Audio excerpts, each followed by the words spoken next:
Hello, everybody, and welcome to I think I think you're calling this the second last ish episode of the LeanTossup CDL betting podcast for the 2021 season.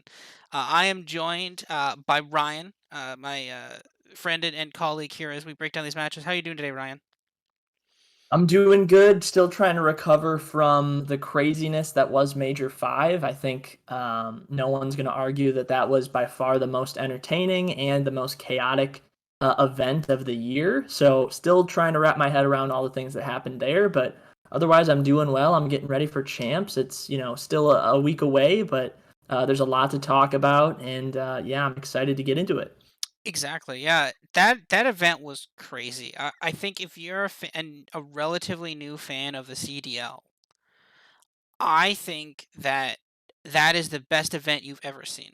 I like if you started watching the CDL at its beginning in 2020, cursed year. Imagine thinking back to be like, oh yeah, this started in 2020. Oh no. But no, if you started watching in I think it was like February of 2020, right?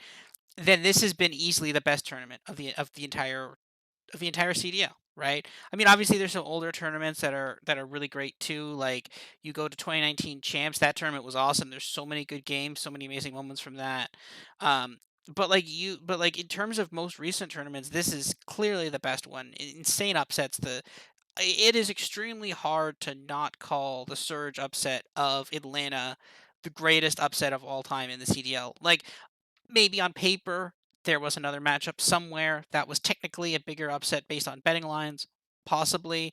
But the thing is, again, you can't argue from like a pool play perspective that there was a massive upset when they had sure there might be an upset in like a pool play somewhere, but like again, when you have that many things on the line and you're in front of live screaming fans, like no, this counts more. I'm sorry, it counts for more. It was literally the team who had the least amount of CDL points all season against a team that by far had the most. Like it's hard to not think of that as the greatest upset of all time. What do you think about that one specifically? Yeah, no, I agree. The first match that comes to mind is maybe a bigger upset that happened this year would be like when LAG beat Atlanta. And like a lot of people forget that that even happened because it happened like it was buried like right in the middle of the regular season. So like maybe that was a bigger surprise than when Seattle won just a week ago, but um or 2 weeks ago I should say. But yeah, I mean, we remember the most important game. So it's like, if you're watching any other league, the NFL, the NBA, the big upsets are typically like there's a lot that happened in the regular season, but like when a regular season is so long, like those are bound to happen. We don't expect upsets like this to happen at a major tournament, in losers bracket. Like it was absolutely nuts. It was fun to see. When we recorded our last episode, I was kind of hoping that Atlanta would fall into losers bracket just to see how they would react to that, how the bracket would play out from there. I did not, and I mean, no one thought that Atlanta would just get double bounced and out of the tournament with from losing to Rocker and then losing to Surge, but like anything can happen. Like this league is nuts. I know months ago we talked about how like chalky it was. Like it Yeah. just felt like every match was just favorite after favorite after favorite. And I think this major just like completely brought that back of just because I mean And you look thank at just about God. every matchup and you can go, hey, that was maybe an upset. And like it was, yeah, so exciting to watch. And most of the maps even were really close. And even matches that like you probably don't care about. Like they had a lot of good maps in them. Yeah. So it was just overall a great weekend to COD, and I'm hoping that champs can at least somewhat live up to what Major Five had for us. Yeah, exactly, right. And I think that's the point, right? We called it the Chalk League, I think for how many straight weeks? Just like an insane amount of time, right? And and we weren't wrong. It's not like we were wrong. We called it the Chalk League. I made the chalkiest like parlays I have like just so unbelievably chalky, and they just cashed like effortlessly. Like it was insane. We had a Saturday, I think, with like I think what 9 maps on a Saturday of like literally just three straight 3-0s. Like it was insane how predictable this league was at one point in time, and now we're finally seeing upsets, and it's good. It's good for the health of the league, and it's obviously good to make some money off of too. But it's really important that you have a league that has some unpredictability. Because if not, then what are you even watching for, right? Who cares if nothing fun or interesting will ever happen?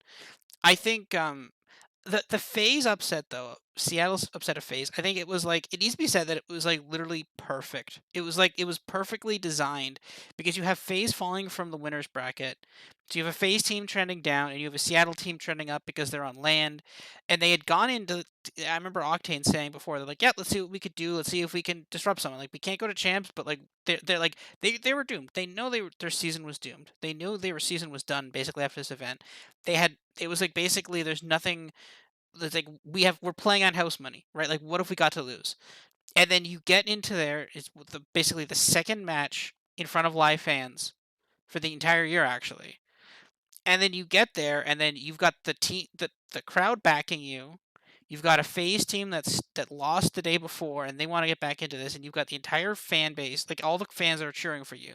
And again, this is the point, right? Because if you're like in a regular traditional sports environment, like you'll have a mix of different fans, and if you're the home team, and like if this was a game played in Seattle, like theoretically, if this was a sports game, right? Like if this was Seattle versus the Falcons, and the Falcons were massive favorites, and they were going to Seattle, then like sure, the stadium would not be full at all. It'd be like half full. You'd have some fans from Seattle, but you wouldn't have a ton of fans, right? And the opposite, right? But when you're in this massive arena, the fans are there for other teams, right? Like there was a ton of Optic fans, there was a ton of Dallas fans, a ton of Minnesota fans, etc., right? They were there anyways. They got the ticket for free. They got to sit there. And when you're there and you're watching you're just watching a game, who's cheering for the minus 1200 favorite? Who literally is going to cheer for the oh man, this who's going to cheer for the juggernaut phase team? That's insane. Like of course they're going to cheer for the underdog. They're of course they're going to cheer for the team that's been basically ruining the league all season, just like destroying it all season. Of course they're going to root for the upset. And then it happens, and it when it happens it's absolutely magical. And I hope we see more of this. I really do. I mean, with a new franchise league and kind of and more kind of built in things like that, we're gonna with a more kind of rigid structure to a league. I think we might see more upsets like this going forward, especially when we get in front of live fans. So that's one thing. Um, I think one more thing to say about the major is well, obviously the final. We have to talk a little bit about the final. Now, I'm obviously from Canada. We're a Canadian website, so obviously I'm a Toronto fan. I believe you've said before you're a Minnesota fan, right? So Minnesota was like the first team I kind of backed last year when I got into all this, but since then, if I have to pick one team, I'd pick Dallas. But Minnesota is close to my heart, I would say. Oh, there you So go. Well, I was happy congratulations. to see him win. Exactly. Yeah. Yeah. Congratulations to you. That's a great. And honestly, I'm happy to see a different team other than Face win. So that's fine. Again, I'm sad of Ultra losing, but at the same point in time, it has to be said because I think a lot of people have called this the greatest comeback in the history of esports, and there is a very strong argument for that. That's fine. But the problem with saying that though is it kind of undercuts what actually happened. What literally happened was Toronto blew up Minnesota for 4 straight maps, and then Minnesota blew out Toronto for 5 straight maps, and then Minnesota won the major because of it. And it actually, a lot of it actually was the tempo pacing because you game one hard point, Toronto blowout, game two search, Toronto blowout, game three control, Toronto blowout, game four hard point, Toronto blowout. Then you're immediately back to a search, Minnesota win, control, Minnesota win, another search, Minnesota win, then a hard point, Minnesota win, and then another search. So basically, there was only one more hardpoint left. That was the closest of the remaining 5 maps, and that was the map that Minnesota did pull out. That was the Apocalypse, which Apocalypse can be a bit swingy. But the real story is the fact that Toronto had the momentum in those respawns, which has been a consistent problem for them all year. And like I literally was betting through for the thing, and I was basically I bet on the Toronto minus spread for that for the game four hardpoint, and they cashed it, and it was closer. And then I was about to bet the Toronto spread on the search, but I'm like, "Oh no," and I saw what map it was, and it is Miami, and I'm like, "Oh no, we have done horrible on this map all year." I'm like, "I'm not touching this," and then sure enough, that was the beginning of the comeback, right? So it's weird to like it's when people say it's the greatest comeback in the history of esports, it's true, but it really undercuts what happened. And the fact is, you have two teams that can play like basically flawless COD, and it's basically like we had two series. We had one series that Toronto won 4-0, and then we have another series that Minnesota won 5-0. And I mean, again, so it's hilarious that Minnesota wins three straight in the winners bracket finals. Toronto then wins four straight. Minnesota wins five straight. So obviously, the alternative is Toronto will now win the next six straight matches against Minnesota. I mean, this is the thing, Yeah. right? Do you feel like by just calling it the greatest upset, we're missing a bit of a piece of what happened there, or do you think that it basically just tells the story of just like it was a close? Like, do you feel like saying calling it a close match is fair or not? Yes and no. I mean, you kind of laid it out well. I mean, it is like at the end of the day, it's a 5-4. Like Minnesota won the match, in 9 games, which means that the series as a whole, like the teams were relatively evenly matched. Like Minnesota pulled out one more win. And it's like you got to play 9 games, so they won the ninth one. So yeah, it's close. I think Minnesota, the last major proved that Minnesota can hang with everybody and they can beat anyone. And really, like we know that as long as you're not Paris or London, I guess Seattle kind of got themselves out of the basement with what they did last weekend. Like as long as you're not those teams, like you can in theory really beat anybody. And yeah, Minnesota was well prepared and they knocked off some tough competition. Like their run is impressive. Like they took out Atlanta in 4 games that had not been done before by anybody. Toronto beat Atlanta in 8 games in a best of 9 way back in the second major. But like in a best of 5, like it's always taken a team to game 5, and Minnesota did it in 4, albeit not super convincingly. Like they no doubt won the series. They beat Atlanta in both hard points, although both were, within one hill. 250 to 11 was the first one, and 250 to 205 was the second one. They squeaked by a 6-5 express versus Atlanta, and Atlanta was able to 3-0 in control. So, like, you add all that up, and yeah, you get a Minnesota 3-1. But I think something that gets overlooked, and like, it's no doubt like the most disappointing event for Atlanta all year, and they're probably at the lowest point they've been all year. With all that being said, I don't think their performance at the last major was horrible. Like losing to Minnesota at the time felt like a really, really bad loss. Like that's your first loss in 4 games. It's to Minnesota, who are, a pretty middle of the pack team. I don't think anyone really, pre Major 5 had Minnesota in like their top 4, really. But yeah, so you lose to Minnesota in 4, and you're like, that's not great. And then you get to Seattle and you lose to them. Now, Seattle's tough, right? Because it's like on LAN, they were, if you just took LAN into account, they're probably like a top 6 team. Like they did really well on both majors on LAN. So you take into all that, you take that into account, and losing to Seattle in 5 games still isn't great. You still would expect Atlanta to win in 3 or 4, and they lose in 5. But again, the map's relatively close outside of game 1, so Atlanta lose 250-174 to Seattle. That was a huge surprise. That was like after game 1 on Moscow, people were like, okay, what just happened? Like no one, I mean, it's not a blowout, but like no one beats Atlanta that cleanly that often. Then Atlanta bounced back and crushed them in Express Search and Destroy. They crushed them in Garrison Control, and you're like, okay, all is right with the world. Atlanta's up 2-1. And then Seattle squeak out a raid hardpoint 250-232. And then they win standoff 6-4. So both, game 4 and game 5 were super close. So you add all that up and you go, yes, it's a disappointment for Atlanta, but I think people, you just at first glance, people go, oh, Atlanta lost 2 matches, one to Rocker, one to Surge. That is horrible. But you really break it down and you go like, it's not that bad. It's not encouraging, but it's not atrocious. So where Atlanta ends up, or like how they look in this final and champs, like I'm gonna be really interested to see. I think they're gonna prepare a lot. I know there were some talks that like, Atlanta wasn't trying like super hard at this major. Like they didn't want to show their cards or anything, but like I don't know how much I buy that. I think they just honestly had a disappointing, couple of matches. So that'll happen. I'm sure they'll prepare really well for whoever they get in their first match. But I think that's one of the more intriguing storylines is just how does Atlanta bounce back, now that we're at champs. So we'll see. Yeah, that's gonna be an interesting storyline, and that's actually a perfect segue into the futures market for the CDL championship. So to win champs, now there's actually some huge potential right here for value. So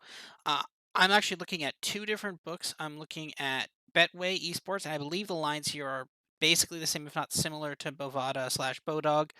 I think they're basically the same, but the Bet365 lines are very, very different, substantially different, and I'll say both of them. So on Bet365, Atlanta is plus 100, Toronto is plus 300, Minnesota is plus 500, Optic is plus 550, Dallas is plus 600, Subliners is plus 5,000, LA Thieves are plus 6,600, and Florida is plus 10,000 or 100 to 1. So you bet $1 in Florida, you would win $100 and be extremely lucky and then immediately get hit by lightning. Anyways, on Betway, Atlanta FaZe is actually the favorite. So on Bet365, they are even. On Bodog, you have to on Betway you have to pay. It's a slightly less than even, so minus 106. So you'd have to pay a like if you assuming a unit for you is $10, you have to pay $10.60, or actually no, $10.06 I think, or no, it's $10.60. Toronto is plus 255, which is lower than on Betway, so it's lower than on Bet365, so Bet365 is a better price for Ultra. Optic is plus 600, which is actually a better price. That's a better price for Optic on Betway than on Bet365. Minnesota plus 700. That's an additional plus 200 on top of their Bet365 price. So if you are a Minnesota fan, you should be making a Betway account right now. And Dallas is plus 800 as compared to on Bet365. Dallas is plus 600. So again, another plus 200 discrepancy there. Subliners is plus 2,500 on Betway, which is half the price of Bet365. So if you are a Subliners fan, find a UK VPN and get on that really quickly. And Thieves are plus 5,000, which is which is actually like higher price than on Bet365. Bet365 has them at 66 to 1. They're basically 50 to 1 on Betway. So you take the Bet365 there. And Florida is down to 66 to 1 on Betway versus the 100 to 1 on Bet365. So some differences there. It seems as though Bet365 has shifted the weight on some of the less favored teams and put it on the more favored teams. And Betway has kind of flattened them all out a little bit, with the exception of FaZe and Ultra. But like that plus 700 on Minnesota, and even that plus 800 on Dallas, I like the Minnesota one a little bit better. But I like my two. I'll say my two picks, and I'll go to Ryan on this. My two picks are Ultra and Minnesota. It sounds a bit crazy to just completely ignore FaZe and even Optic to some extent, but honestly, I kind of think that like Minnesota like I don't want to just keep betting against Minnesota, right? Like how many times does Minnesota have to beat us before we realize that Minnesota is a legitimate team, right? I mean, they 3-1 to FaZe, 3-1 Dallas, 3-0 Toronto, and then okay, yes, they lost four straight to Toronto. Could be because they weren't warm, but then they immediately then turn around and then they 5-0 Toronto, right? So I think if you bet a Minnesota and Toronto, if you put two straight up on that, if you bet one unit on Toronto, one on Minnesota, I think you're pretty covered. FaZe losing they have some weaknesses on this FaZe team. The fact that they lost, they looked horrible. Like they had huge issues on hardpoint. They lost, I think, what, all four hardpoints all weekend. That's not a good sign. That was a mode that they usually relied on a lot. Their search and destroy, again, they have weaknesses on search and destroy in Miami, on standoff, and potentially on express. Those are potential weaknesses that Toronto and Minnesota can definitely exploit. Miami less so for Toronto, but they can definitely exploit a standoff or a express search and destroy against Atlanta. And also, if Optic beats Subliners, which is probably expected, Optic is then going to go against Atlanta, which Optic beat Atlanta the last time, and I think definitely could do it again. Like if that's the line, I'm probably betting if FaZe is the favorite against Optic, I'm still probably betting Optic there. Like I kind of think that those are too good, and also the cool advantage of betting Optic and Toronto. It sounds like a disadvantage, but they actually play round two. So if Minnesota beats Dallas, then Minnesota plays Toronto, and we'll talk a bit about that later. But then at that point, then you're guaranteed if one of them, if Minnesota beats Dallas, which I expect, then you're basically guaranteed a team in the winners finals. So at that point, then you're like you kind of have a tiered list to get into the finals. So you actually have a kind of you kind of fix it yourself a little bit that way. So, what are your thoughts on that, Ryan? Who do you like? Yeah, so these have kind of been the teams that I've liked the last few majors, and again, I'll put the caveat out there that my model doesn't really weigh recent performance as much as other models. I know yours has something in there to kind of weight for recent performance. So my model really likes Atlanta, and I know it's like such a gross pick after what we've seen from them lately. But I think even if I didn't, if my model just didn't exist and I had just been watching the CDL all year, I still think I might bet Atlanta because the thing about like betting on sports or whatever is it's essentially a stock market, and prices fluctuate with team performance. And I think right now is the best time to buy Atlanta. And, buying a team to win a tournament at even money isn't like super appealing to a lot of people, but if it's value, it's value. And I think the number might actually grow over the next week because I think more people are going to talk themselves into like, well, Atlanta just got double bounced and out to Minnesota and Seattle, and it's like that could happen again at champs. It's like what we last saw really sticks in people's minds. So yeah, my model really likes Atlanta to win the tournament. I crunched the numbers last night. I have them winning about 60% of the time, 61% of the time, which again might seem high, but at the tournament, they're the overall number one seed.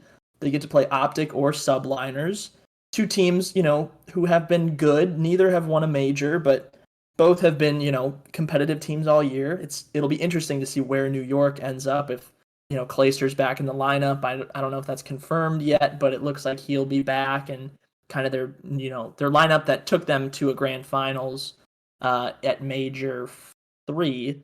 That lineup should be back, so that would be Clayster, Mac, Asim, and Hydra. And then Optic have been a good team all year. They've beaten Atlanta once, but kind of all year they've been that third or fourth best team I think in most people's eyes. So yeah, if you're Atlanta, if you're Toronto, like you don't have to worry about playing in round one. That's a huge boost to your overall odds. You have to win one game if you're either of those teams, and you're in winners finals. And yeah, if you win two games, you're in the grand finals. And both of those teams are set up really well to win a grand finals. Obviously, Atlanta have won their fair share. Toronto won a major earlier this year. Control and search and destroy matter a little bit more in a grand final because you play those modes a little more often than you would in a best of five, just with how the maps are set up and whatnot. So yeah, all that being said, Atlanta I don't think is a bad value at even money. So if you can get over the fact that they have looked not themselves lately, like even at the last major before Major 5, the first land major, like won the whole thing, and they didn't even look good. So it's like Atlanta could come out have a bad couple of matches and lose both, like we saw last week, or they could come out not look themselves and still win a major. It's there's a very fine line between winning and losing in this league, and Atlanta has rode that line very well over the last couple of months. So Atlanta I like, and I think Toronto, the next best odds are pretty good too. I'd like if there was more value further down on the board. There's one other team that I think could be viable, but yeah, Toronto at 300, plus 300. I think that's decent value. I have them winning the tournament about 25% of the time, about a quarter of the time.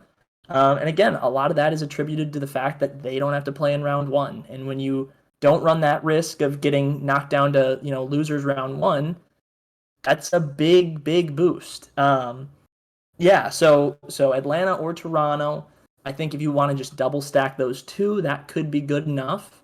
Because again, one or maybe both of those teams are going to be in winners finals, and then if both those teams make it, you guarantee yourself someone in grand finals. But a team further down the board, I really kind of like, and I'm curious to see where their number goes.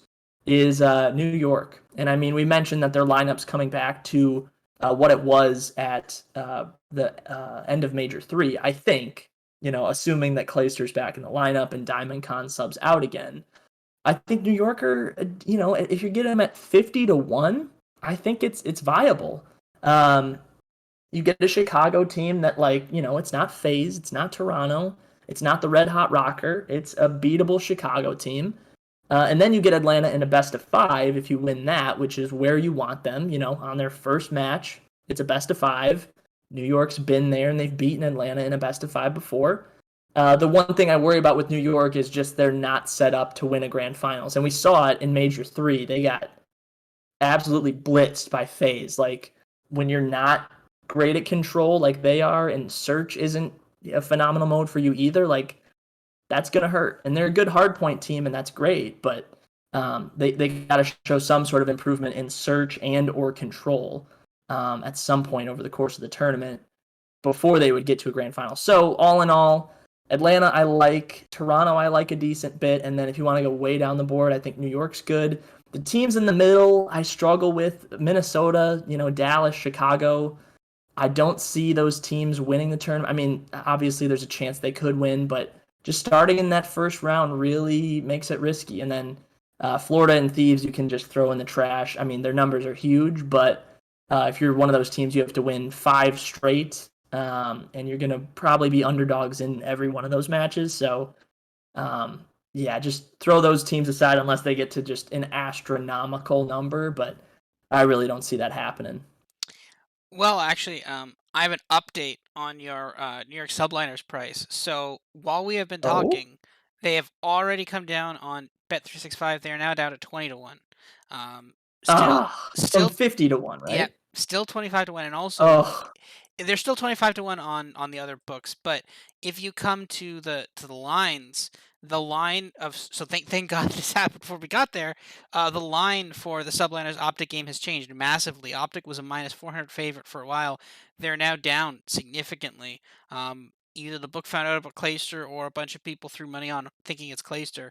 So you're not alone in thinking that New York was some good value there. Um, man. Yeah, we should have recorded this podcast an hour ago, I guess. I mean, Yeah, actually, it's better because now we get to react more to the environment. So, and I think you even true. liked it at 25-1, even more than the 50-1. So that's fair. I'm actually gonna take the opposite approach. I'm gonna disagree with you on the subliners, and I'll say why. But first, we'll have to get into the first matchup we're gonna have here. Dallas versus Minnesota. So let's go through the matches, and then we can talk about other hypothetical matches. Minnesota versus Dallas. Minnesota is now an underdog. They're plus 100 on bet plus 100 or even on Bet365 on Betway, and I'm assuming Bodog. They are also they're actually plus 105, so slightly better money line price on Bodog on Betway. Plus 100 Dallas minus 138, Minnesota plus 1.5 minus 200, Dallas minus 1.5 plus 150, over 4.5 plus 162, under 4.5 minus 225. I um I like Minnesota here. I think I think Dallas came up. They had a good run for a bit. Um, I don't know. They're like I don't know. They seemed to struggle a bit in that last tournament, right? I mean, they opened up. They won game one hard point against Minnesota, but they just struggled against them in all those other maps. They eventually, I believe they put down Thieves, but that was far less easy than it sounded. And then they get kind of basically slaughtered by Optic on that Saturday or no, sorry, Sunday morning game or afternoon game, whatever. That didn't look great. I mean, to lose Minnesota, scrape out a win against Thieves, kind of. I mean, it was 4 maps, but not particularly comfortable. And then, like, I'm not loving these. I'm not loving the Dallas here. I am actually. I have my model has Minnesota as the favorites in this game. My model has Minnesota as a minus 124 favorite. What do you see in this game? I do have Dallas favored, and again, this kind of goes as it's taking into the whole year into account more so than recent performance. But yeah, no, this should be a really, really good match. So I have about a 60-40 in favor of Dallas, which does seem high, to be honest. But what I will say is if you like Minnesota, just bet them now because I don't see any way where this line stays where it is. Because people are going to, like, for a number of reasons. One is Minnesota just beat Dallas in the major in 4 maps and pretty convincingly. They lost the game one hard point. Minnesota lost the game one hard point, 170 to 250, which is a bit of a blowout. And then Minnesota bounced back. They won 6-4 on Miami, 3-1 on Control, and 250 to 196 on Checkmate Hardpoint. So yeah, there's one data point you can look at and be like, oh, here's why Minnesota makes sense. They just beat Dallas. And then, yeah, just going back to Dallas's recent performances, it's been a lot of close matches. It's kind of hard to find a trend with them. Like, um, they were part of the last stage 5 match before the major. They played Toronto, and they beat them in 4 games, although it was very, very close. So they go into the major having beat Toronto. That's a big, big win. And yeah, you're right. They get into the major, and like it's a so-so performance for them. Like they lose to Minnesota in 4. That's a bit of a surprise. Although, Minnesota are a better team now than they were 2 weeks ago. Yeah, they beat LA Thieves, but that was about as close as it could be for a 4-game match. They kind of squeaked by in maps 2, 3, and 4. And then, yeah, they play Chicago and they lose in 4 again. One was a total blowout. Their win was a round 11, game 2. And yeah, a couple close losses in game 3 and 4. So it's been an up and down sort of last month or so for Dallas, whereas Minnesota, like everyone in the world that follows the CDL knows that Minnesota is, the hottest team in the league right now. So I do see this number moving to a point where Minnesota is a pretty clear-cut favorite, like somewhere in the minus, 120, 130 range, and I think Dallas maybe end up around even money. Um, if that's the case, then I think I would go on to Dallas, or maybe just hedge it both ways, like just bet Minnesota now, and then once Dallas becomes the plus money, just bet Dallas then, and you're guaranteed a profit. Something like that. If you really don't have any sort of feel to this game, I think that's where this ends up. So it's a really intriguing match. These teams have played each other a ton this year. I do see it being a Dallas win, despite what Rocker just did. But yeah, I wouldn't be shocked at all if it goes to a full, 5 maps and is a heck of a series to kick off the major. Yeah, that's an interesting point. I mean, if it was 5, that'd be really cool. But honestly, I'm sick and tired of doubting Rocker. Like at this point, like what more do they have to prove to show us that they're an elite team? And we're getting plus money a team that the model thinks should win and that has just had that phenomenal run, and a team that I kind of think is trending down. I'll take that. I'll take that any day of the week. Um, so the loser of this match will go on and play Thieves in the losers bracket at so these are Later that day. yes, it's later that day. That'd be 6 o'clock Eastern. So Mhm. or no, it's the 4 match set. So it's okay. 1:30 Pacific, 1:30 Pacific, or 12 Pacific time is 3 o'clock Eastern. 1:30 is 1:30 is 4:30. 3 o'clock would be 6 o'clock, and then 4:30 would be 7:30 at night. That's the late game. PDT would be Pacific Daylight Time. So okay. Mhm. So that could be an interesting matchup. I gotta think. So right now I got Dallas in there. I don't know. Thieves goes home. I don't know. Yeah. I don't Yeah. I don't trust this Thieves team. I don't like. I think Dallas can beat them again. Maybe there's an upset if the numbers are that good. Maybe if we can get like a really nice number, like a plus 150 on a plus 1.5. Maybe I take that. But if not, I'd probably take the minus 1.5 for Dallas on this. We'll have to see. But I think that's kind of where I'm thinking on that. What do you think? Do you see hope for the uh, potentially last run of this Thieves team?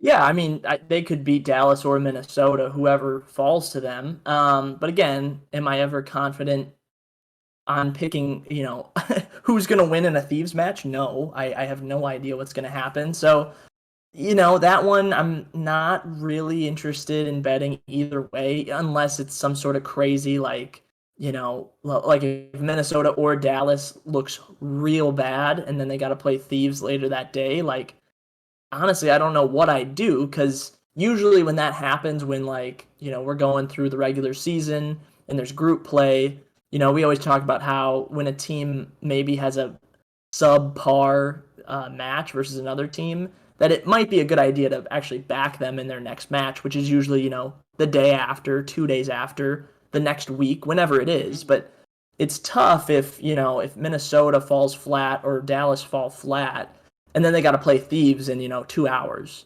Like, I don't know. I think Thieves, maybe with the preparation time and just the, I don't know, better vibes, I guess you'd call it, from not having lost earlier, that, yeah, maybe Thieves could be the play, but am I willing to like back them in any way, shape, or form? Absolutely not. So that'll just be interesting for me to watch. I think the losers bracket games on Thursday are going to be really interesting. I hope, obviously, the winners bracket games are very good too, but I think there could be a lot of drama that comes with these, with the Thieves game and with the Florida game later that night. But in terms of like who I expect Thieves to play, I would expect probably Minnesota. I know that's kind of crazy, but whoever it is, I think that team should be favored over Thieves in a vacuum. Should be favored over Thieves, but again, I don't know how the whole, you know, losing that same day plays into it because I don't think we've really had a match this year where a team's lost and then had to play later that day. Um, we've had scenarios where teams will win and then they'll play again later at a major, but yeah, generally when you lose, you get knocked down to losers and you play the next day against somebody that you get to watch prior. So just a weird dynamic with Mhm. the loser, how the bracket's set up. So I don't know how that'll play out. I don't know if you have any sort of hunch on that. I'm just kind of interested to see how that all shakes out. My personal opinion on this losers bracket is that, with the probable exception of Optic versus Florida, all these matches are basically 50-50. Dallas is a bit more favored over Thebes, but like that could go either. Like I could see anything going any way except I think Optic pretty soundly beats Florida. I think that's the only one that I don't see happening. Um, Now there's a huge admission there in the fact that I see Florida beating New York, which we'll talk about in a second. But yeah, I think some interesting stuff could happen. So anyway, so we'll use that. We'll kind of use that as a segue to get to the next one: Optic versus Subliners. Again, as we were talking, that brand new price there. Right now New York is down to plus 200. Optic is still at minus 275 on the money line on Bet365. New York plus 1.5, plus 100. Optic minus 1.5, minus 138. That was minus 188 when we started this call. New York subliners over 3.5, minus 250. Optic under 3.5, plus 175. So this is kind of interesting because my model always had this as a closer matchup than the betting lines, and it still does. My model has Optic as like a less strong favorite than the betting lines, but like I'm not. I still don't love that. Like I don't like New York. I think this team's chemistry has like been irreparably damaged, and I'm not gonna take. Like I'm not gonna take. I'm not taking this New York team until I can actually see they're doing something. So like if that optic line gets low enough where it's close enough to my model, I'm taking the. I'm taking optic here. What are your thoughts? I think you're on New York, so give me a good counterpoint to that. Go ahead. Yeah, for sure. This might be the most we've disagreed all year, and it's exciting because it's champs now. But yeah, no, I actually think, as crazy as it sounds, that New York with Clayster back, like I like this value on whatever you want to bet. Like the plus 1.5, I think is phenomenal. I like that even more than any like future you could make, you know, on Atlanta or Toronto or whoever you like. Like back in New York, I think in this match might make a lot of sense. And here's the thing I want to point to. So New York at the major, they looked okay. Like they did not fall flat like a lot of people thought they would with Diamond Khan back in and Clayster out. You know, they had some easy matches, granted, but they still looked okay. And I think people were pleasantly surprised by that. So I'll just rip through what they did. The first match was versus LAG, a team that's been in the basement.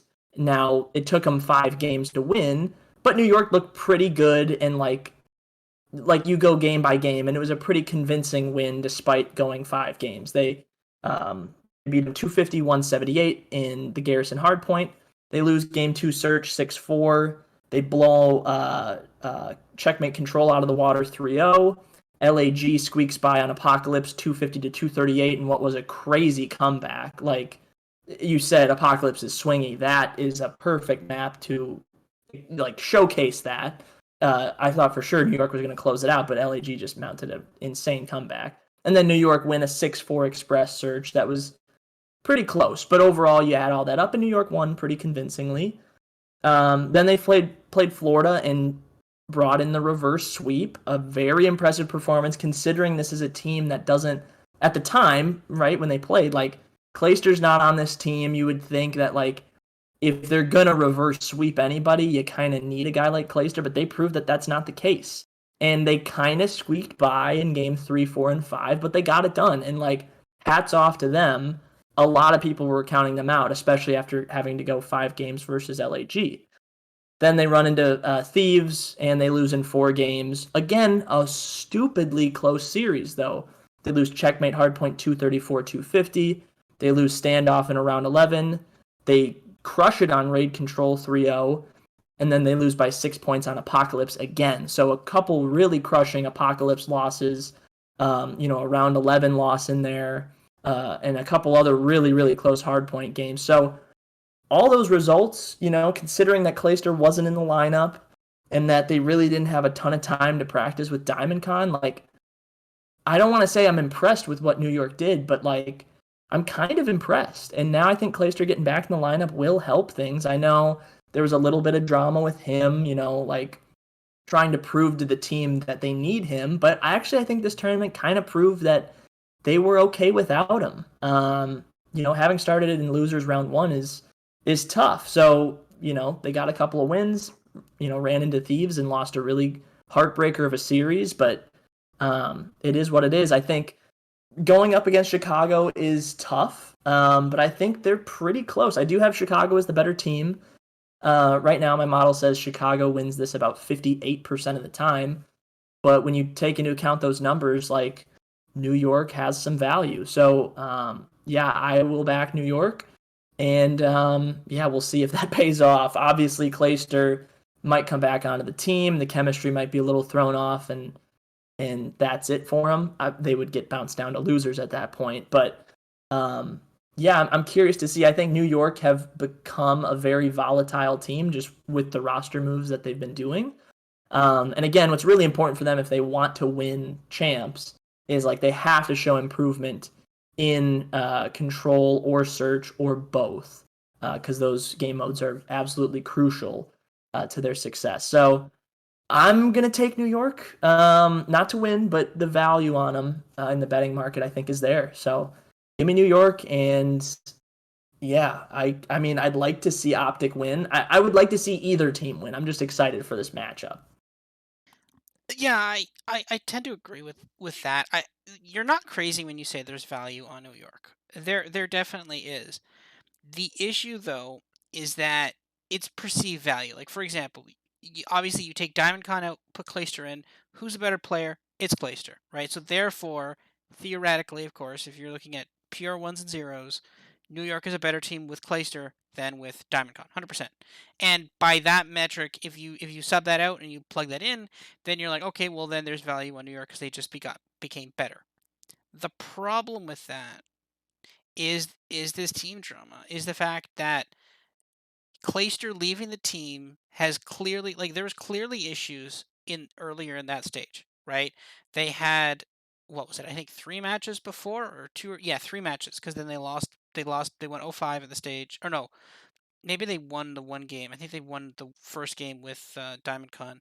But this is the point, right? They went 0-3 in the stage. Clayster leaves to go to Cancun or fly away or something. Then Asim says, "Oh yeah, no, he left because he wanted to prove that we were nothing without him," which alone, the fact that he said that, like, this is the thing, right? And you can make the argument that, oh no, no, the Clayster will come back and they'll all be fine.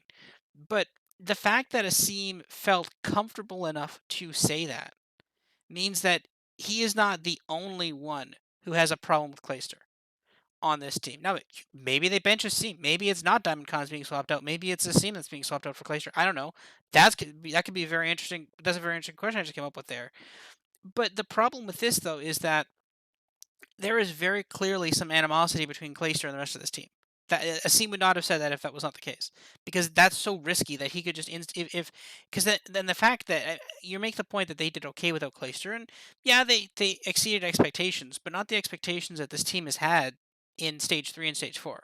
They vastly underperformed those expectations. They should not have taken 5 maps to take out LAG. They shouldn't have taken 5 maps to take out Florida. Florida should have beaten them in that series. It is so abundantly clear that they should have, like, they've gone down 0-2 to Florida twice now in majors and then reverse swept them 2 times, which is an insane stat. And again, it's begging for that to be reversed. That stat is literally begging Florida to finally put like finish off New York in a best of 5 at some point. It's just begging for that. I like I'm not I'm not loving this. I mean, sure, yeah, Clayster could come back and they get the band all back together and everybody could be happy and they could go on an insane run. But I think the very act of what happened, the fact that Clayster left and the fact that he's back means that the team said, okay, fine, we need Clayster. But at that point, then you're still pissed at him that you need him. Maybe Clayster made the decision, and the managers and the coaches said no, Clayster's playing, and then you're pissed at them for that. And I'm not loving this team chemistry right now. I think there's been some issues. I mean, we heard rumor that apparently Clayster was going to go to Dallas after they dropped Hook, because remember we heard in last summer that Hook basically offered to go play Valorant to keep the four of them together, and they told him no. Clayster left, and then now here we are. They drop Hook, and Clayster wants to go back to Dallas, and that would have been around that time that they started their decline. And this is the problem when you're looking at this. There's a lot of reasons why this team coming back together might not click, and I mean, sure, they could beat Optic, and my model actually has them as basically better odds than the books get to beat Optic than they are getting from the bookies. But at the same point in time, it would not, if New York goes 0-2 and drops out. I am not surprised. I'm not surprised if Optic 3-0s or 3-1s them, and then immediately Florida 3-0s or 3-1s them. I would not be surprised at all. Um, Yeah, me neither. Me neither. But so do you think the like team chemistry, the team dynamic can be fixed if New York come out and beat Chicago? Because I think it can. Like I think it would help. when those guys sit down, yeah, when New York sits down to play Chicago, like I think everyone on that team on New York is going to want to prove that like they are a vital part to that team, Clayster included. You know, Asim, like everyone, I think is going to be like, okay, this is the team we have. Let me go out there and fry and do it against, you know, the team with the biggest fan base in the league in Chicago. So, like, yeah, I mean, in my head, this game is like a straight up toss up, despite New York, you know, being a very tough team to figure out just with, yeah, the roster moves and all that and having to worry about the team dynamic. But I think when the time comes, like, you set aside your differences and you just play COD. And But they could I do that think the team before, will though. remember that's true. That's true. I think Clayster maybe just needed a break. Like you talk about a guy who's been through the ringer over the years and he's been through it the most. So, and when you're that old, I say when you're that old, he's like what, 29? I think I'm older than. Oh But no, he's really old. he's barely older than me. Like he's just like a couple Yeah. of years older than me. But like Clayster at this point in his career, like I mean, he has a lot of earnings, obviously. So you know, if he wants to take a major off and go to Mexico or whatever, like okay, that's fine. You know, if you think you're gonna retire soon, like that, you know, whatever. Like he's doing kind of what Aaron Rodgers is doing in the NFL. Like he's taking his sweet time, doing what he wants, trying to fit, you know, maybe That's a work great some leverage to comparison. get to a different team. And actually, Clayster's a Packers fan, and I am too. And this offseason's been chaotic for me as a Packers fan. But that set aside, like it's not surprising to see that Clayster took some time off. I think now that it's champs time, he wants to be back. He wants to prove that like he can make this team better. And I think the other guys know that too. I think they know, right? Clayster's a really good COD player. even though he's like the oldest in the league by far, that like he helps the team with what he does. So put aside your differences and the drama and whatever and just play COD, prepare for Chicago, beat them, and like you beat Chicago, and now it's like, okay, New York could definitely go on a run and win this whole freaking thing. Like, do I think that'll happen? No. I have them winning this tournament about 2% of the time. So you play it out 50 times. I think they get it once, but it's tough. It's just interesting to figure out. I think New York are maybe the most interesting single team coming into this major just because you're right. I think they could lose 0-3, 0-3 or something like that. I think too they could come out and surprise a lot of people and make a pretty good run, like at least to Sunday. So, or I guess there's only one game on Sunday. So maybe to Sunday, but at least deep into Saturday. So we'll see how it plays out. One thing I will say is, th- the one concern I have is that when subliners were at peak, when they were at like peak stage 3, you'd see some of these like hard points or these controls, and you'd see Mac going like double positive, like 1.5, 2.0 in some of these. He'd be like plus 10, plus 20, plus 15 kills in some of the stuff. He's not doing that anymore. Now, is it possible that Clayster enables him to do that when Clayster's at peak and everything works fine and Mac is just able to pick up all these kills? Sure, 100%.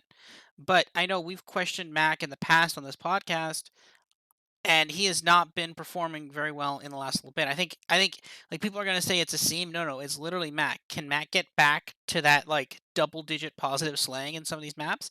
If he can't, I'm not sure that they're gonna go very far. Clayster is an important piece to this team, but if you're at the point where people like you literally leave to say you guys are nothing without me, that says a lot about your leadership style and your chemistry, and not positive things about your leadership style. So this is gonna be a very interesting thing. But I kind of think it's really bimodal. Like it's literally like they put it all back together. They beat Optic, then they beat FaZe, and then they end up in the winners finals, or they go out 0-2. Like they lose the first round and then losers round 1-2. Like I feel like that it's literally that bimodal. That it's one of those two things. Yeah, that's why they're the most interesting team in the league, I think. And it'll be interesting to see how it plays out. Now, how it'll actually play out is like, they'll lose to Chicago and then bounce back and win versus Florida, and it'll be somewhere in the middle, and we'll be They'll like, finally I don't they'll know what to think of New York, and yeah, the that'll be that. the third reverse sweep. The third Yeah, reverse yeah, sweep against Florida. they'll get reverse swept by Chicago, and then they will reverse sweep Florida because Florida are just the kings of getting reverse swept, I guess. Florida is such an interesting team, and like we're gonna talk at some point Are about they Rust. though? I feel like Florida are maybe the most like vanilla team we have. Like they are Well, interesting a is middle of the pack team, yeah. and they're starting in losers round one. I shouldn't have said interesting. I should have said like interesting as to like where you go from here at the end of the season, because that's True. what I should Yeah. have said. Because we're gonna have a roster mania podcast. I'm not completely sure when it's going out. We have a couple ideas for it, but you'll definitely hear from us about it. But like so many questions about what you do to this roster.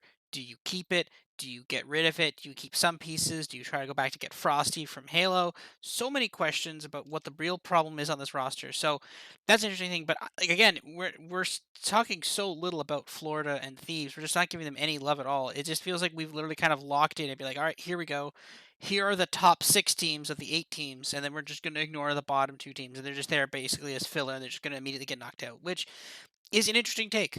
I'm not gonna lie, it's a pretty interesting take, but um, I think there's some interesting things that could go along with this, right? I mean, Florida. I think Florida could take out New York. Could Florida take out Optic in front of live fans? Ooh, I don't know. I don't think Florida's played in front of live fans. Like most of this Florida team is probably not. I don't think Awakening. Oh no, no. Awakening has not played in front of live fans. He still has not. He's played on land, but not in front of live fans. I don't think Neptune has.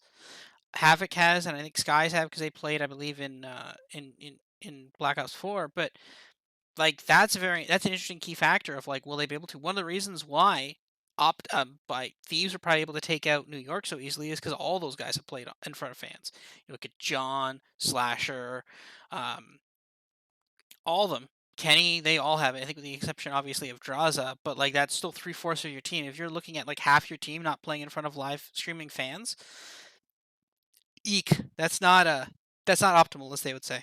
So Yeah, I mean Florida, like yeah, you talk about their experience, their only experience in front of fans for if you're Awakening, if you're Neptune, like you got reverse swept. That's the one match you have in front of live fans. You got reverse swept by a New York team no, that wasn't in that front of to a lot of fans. people, Remember, oh, that's right. fans That's only came right. That Saturday was and Sunday. Yeah, pre-fans. yeah. Oh yeah. That's Never the thing. mind then. But even still, like Florida, Your land you experience come has out in not a been major. has not been good. No, yeah, your land experience hasn't been good, and you just lost to a New York team that a lot of people were calling like what looked like a challengers team, Like, and Wow, I don't throwing hate my that words back at me. comparison. Yeah, I mean, kinda, yeah. I mean, they still. I stand by that, and I don't think the results from that major just proved me wrong. I still think they were basically a challengers team at that point. But I any don't. I agree. I yeah, agree. Yeah. it was a good comp. Anyway, so now moving on to the winners final. I think that might be it for us for today because there's just too many variations and permutations after that. So if we assume Optic wins, it's FaZe versus Optic. If it's New York, it's New York versus FaZe. Who do we have here? I'm tempted to fade FaZe. I don't buy the argument that they weren't trying or they weren't trying to give out strats. No, I don't buy that. I think there's like you could see a very strong argument where there's like internal problems in FaZe. Like you can see an argument where like they are underperforming because there's the pressure on them now, and the problem is I think when you get to these super teams, and you see this in other sports too. You see this in like the NBA. When you put together a super team of like the top stars, if they stop meshing and stop working well together, then you're screwed. And I think that this FaZe team, I think if there are issues now and people start blaming each other for what happened there, I think this might go very poorly very fast. Now that being said, again, the problem is with that whole thing is that their entire season was built for this. Basically, after they lost in the finals last year, they felt they were the best team last year, and very strong argument they were, and they've definitely been the best team this year. And I think they were like, it's his champs is our thing to come and get. And the problem is when you're all focused on that one goal, if you start falling short, then people start like I worry about their cohesiveness and chemistry on this. I worry they're going to start blaming each other. What are you concerned about that, or do you think the optic team is just going to be hyped from a win over New York is going to be right for the picking here? What do you think?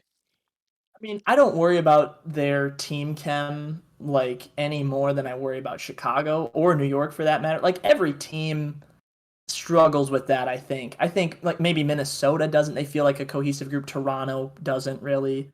Um, but every other team, I think you can make an argument that there's some sort of rift there in some way, shape, or form.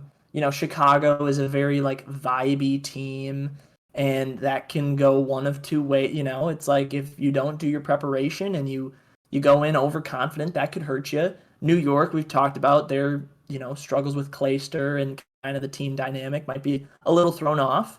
And yeah, you're right. FaZe maybe got a little overconfident in the last major, and that's why they lost 2 matches in a row to teams that they should have beat. Now, coming into this major, do I expect that to happen again? No. And I don't think a lot of people do. What I would worry about if I was FaZe is if New York come out and just beat Chicago very convincingly, which It's is possible. probably unlikely to happen, but it could like New York could come out and 3-0 Chicago. Then what do I think about a New York Atlanta match? Boy, I don't know. I would be so to see how that would play out because we've seen New York take out Atlanta before, and now you have a chance to do it after a convincing winners round one win over a team you were an underdog to. Now you're going to be underdogs again, and it's like, yeah, there's just so many like hypotheticals that could go into that match of like a New York dominant win scares me if I'm going to bet FaZe just because right New York are that team that could just stay hot if they've clicked again. Um, I think an Optic, a convincing win over New York, that doesn't tell me a whole lot, right? Because if they 3-0 New York, it's like a lot of people can see that coming. And, maybe that team dynamic for New York is not fixed and they're just not a team that can win champs.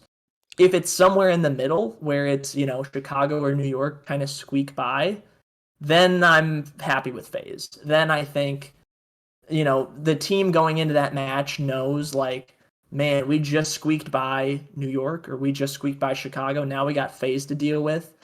yes, they've been not themselves lately, but whew, that's going to be a challenge. And I think FaZe will enjoy getting to see as many maps as they can for whoever they play.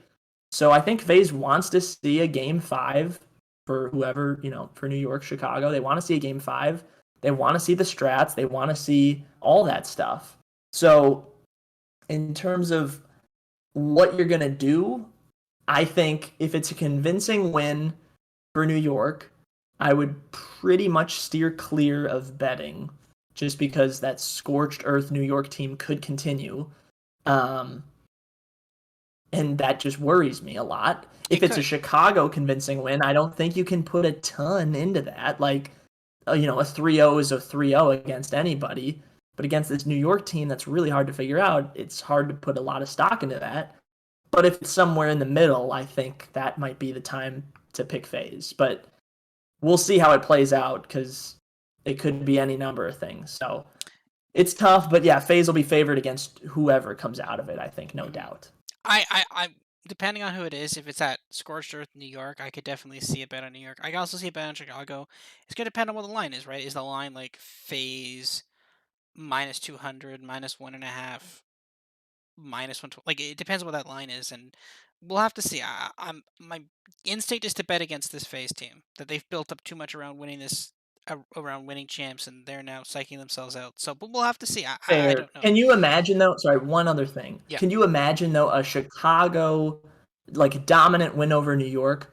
What their price would be going into that FaZe match? Like it could be like even money both sides, No, or like there's no way. Phase is no, so. even with I don't that. think so. Okay. I don't think so. You're still gonna get Optic as as a plus price. I guarantee you. I could be wrong, and if I am, I definitely could. I could be wrong on that, but like. But the thing is, see, that's the thing. See, like, I think you would get that. Like, here's if FaZe is a dog against an Optic team, you bet the FaZe team. But Well, like, that's not going to happen. I'm just saying no, if the line gets so short, then FaZe could be a really good play. yeah, But if it's minus we'll 150, see. yeah, you pick up FaZe. But Yeah. anyways, the next game, and this is the one I've been wanting to talk about for a bit. This is actually gonna be the first. This would theoretically be the first game on Friday. This is actually the noon Pacific, which would be 3 o'clock Eastern. Ultra versus Minnesota or Dallas. I'm penciling in Minnesota. I think we all kind of like Minnesota, but Dallas Okay. could get in here too. If it's Dallas, should be a really good game. Dallas has hurt a little bit, but they've won the last two straight against Toronto. Toronto will probably open the favorites in here, but I don't hate Toronto there. If it's Minnesota, and I tweeted this out on Twitter. I literally circled the game and I said revenge because that's exactly what it's gonna be. It will literally be this is the Toronto's revenge game. It'll be like that was our championship, and like you cannot pay me money to bet on Minnesota in that game. Like if it's Toronto versus Minnesota, I will not bet on Minnesota. I wish Toronto would be plus money. I don't think I'm gonna get that though. But like no, this is gonna be Toronto's revenge game. This is gonna be like this is our revenge. What do you think about that? Do you think this will be if it's Minnesota, this will be a Toronto team out for blood or not? What do you think? Yeah, I mean, I don't know. Toronto just kind of goes about their business. And I respect the Toronto franchise so much. In my head, I think of them as like the Tampa Bay Rays of the COD League in that like they're just a smart organization and they just do things differently and they try to find a competitive advantage in every possible way they can. And that's led them to the number 2 overall seed. And like, yeah, in my opinion, they're the second best team in the league. They should be favored over Minnesota, even if they beat Dallas, and they should be favored over Dallas if Dallas beat Minnesota. So I have so much respect for Toronto. I think they'll be favored in this match, even if it's Minnesota. And I think it could be such a good time to back them if Minnesota comes through and beats Dallas. Because, right, it wouldn't be surprising at all to see Minnesota favored over Toronto. I have honestly no clue if they would be. It might be, like minus 110 or minus 120 on both sides.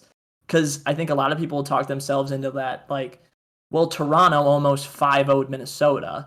But then some people are going to go, well, yeah, but Minnesota literally 5-0'd Toronto at the end of that series. And dominantly, right? Both sides. Like it just was such a strange series.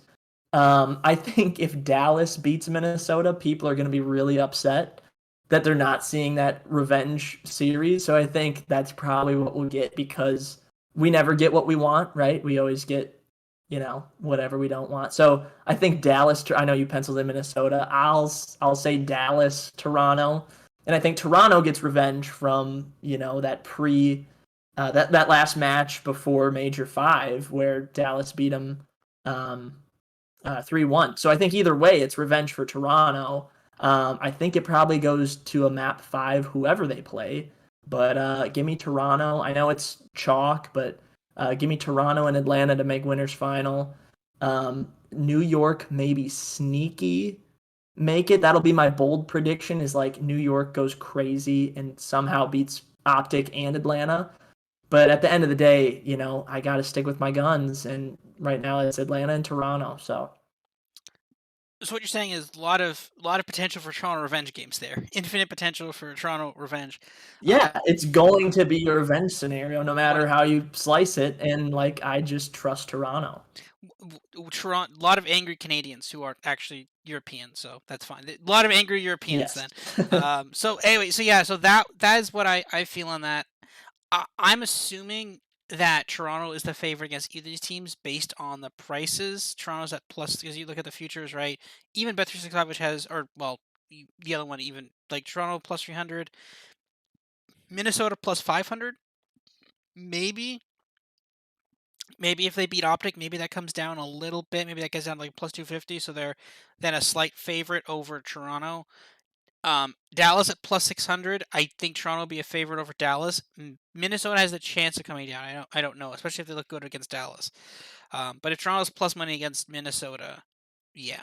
And honestly, I'm not gonna put anything on Minnesota in this. I don't trust them to do that.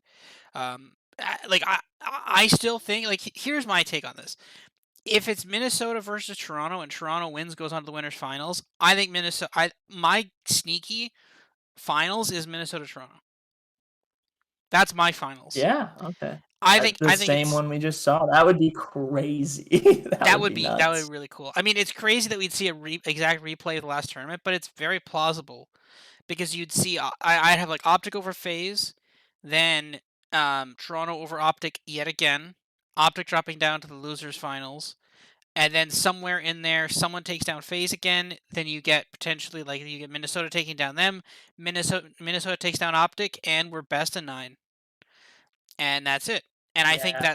I see that. I don't know, and that's why I really like the idea of betting like a unit on Toronto and a unit on Minnesota, and then because you get a Minnesota Toronto finally of a unit on both, you're sitting pretty. You're like, yep, here we go, we're good. You don't have to Yeah. you can just sit back and root for the team you have at longer odds, obviously. But you're even if the lower team you have is like plus 300, then you're like, okay, I'm good here. So Yeah. Fair enough. Fair enough. I like obviously I said I like Atlanta, I like Toronto, I like New York in terms of the futures market. So the way I think it'll play out and the way I think it's a cool storyline if it does play out is a phase over Toronto grand finals, which I know is very chalky, but it's Atlanta's revenge on Toronto for beating them in Major 2. And like I know that was forever ago. haven't they had that But at the already? Like time, 3 times at least.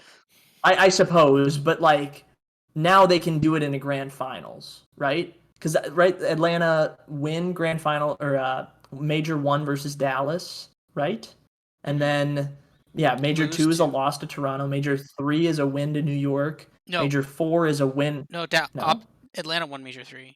They beat them in the finals. Yes, But Atlanta over New York. yeah, but Yeah. the thing was that was an Atlanta Toronto losers finals, and Atlanta won that. True, true. But I'm just saying, in terms of a grand finals revenge That's game, true. Yeah. Atlanta could finally get that on Toronto and I think that'd be a heck of a series. I think that would probably go 8, maybe 9 games if it does. So I'd like to see that. Obviously, getting the top two teams there is probably not going to happen if you take into account every scenario that could play out. But I would be totally happy if this is a chalky bracket and we see Atlanta, Toronto, Optic, Minnesota, Dallas. Like, just as long as it's not like I don't know. I'm trying to think of what the worst grand finals would be. Like, Florida I don't phase. know. Yeah, if Florida somehow go on a crazy run and like, yeah, they run into a juggernaut phase team or Toronto team, I guess. But Yeah, I don't know. I'm curious. I do think we are overlooking the losers bracket teams a little too much. I think one of them probably wins their opening match because again, with Mhm. that opening, whoever loses right away Immediately on Thursday plays. has to play again. It's yeah, that could be interesting. I think maybe Florida or Thieves pull out a win with that dynamic. Maybe both. They're teams that could make a run. Do I think either team's going to win five straight and win the whole thing? No, but crazier things have happened. So we'll see how it all plays out. But I'm thinking phase. I think most people are thinking phase. But yeah, I'd love to see another Minnesota run. Obviously, I'm a fan of theirs. I like Dallas too. They've been so close. They have not won a major this year, but they got second twice. Um, Major four, they took it to a game nine. So I'd like to see Dallas get revenge for their losses. I'd like to see Minnesota stay hot. I want to see a New York bounce back. If Optic make the grand final, that'll be hype, obviously. Um, so yeah, we'll see. It'll be a hell of a tournament, and I'm happy to see how it just plays out. So The craziness if Optic finally peaks at the end and brings it all home, that would be it'd be pretty crazy. One thing I will say though is in terms of when we're looking at those losers bracket teams, they actually have less to prepare for than the winners bracket teams, right? Because the winners bracket teams, you have your first match. So for Optic, right, you're preparing for New York, and then you're preparing for Phase. So you're generally preparing for those two teams. But if you fall suddenly and you're up against Florida, are you really prepared for Florida, right? I don't think it should be that big of a deal for Optic, but like if you're New York, right, and you're like we're preparing for Optic, and then we're gonna prepare for Phase, and then suddenly you're playing Florida again, or even Dallas, right? If Dallas, I know they're a classically humble team, but if they think that they're going to lose, if they think they're going to beat Minnesota and then go to play Toronto, and then suddenly they're thrust in front of a Thieves team that, I mean, I don't know who could play. We have no idea who could end up playing in this. Probably not. That's a joke. But again, we have no idea what Thieves are going to throw at them, right? So like that's if I had to pencil an upset, I kind of think Thieves would be the upset. But again, if it's New York or Florida, I'm taking Florida there. So again, lots to see this in this next upcoming week. It's not this week. We're going to be releasing this probably tomorrow on Friday. We're recording this on the Thursday. Probably release this over the weekend or so, and then obviously that comes up next Thursday, and then we will you'll hear from us after that for our final CDL podcast for the 2021 season, and yeah, we'll go from there. So thank you so much, Ryan, for coming on. It's a pleasure always to talk to you about COD, and yeah, thank you for having me. You can follow me at CDL Metrics. Yeah, you can make fun of all my tweets that I send out and all that good stuff. But yeah, no, I'm excited for the end of the season, and yeah, it's sad to see we're already at the end, but it is what it is. and but the best part is one of my favorite parts of the season, especially last year, was all the roster mania. When you get to see all these moves happening, that was really fun. I've got to say, like especially the Yes, first couple weeks. yes. I mean, nothing happened after that, but like when you start to see these teams come together and you start to form opinions about these teams, like which team is good, what was a good move, what was a bad move, etc. I think I think that was some pretty cool stuff. So we'll see, and yeah, we'll see you guys soon.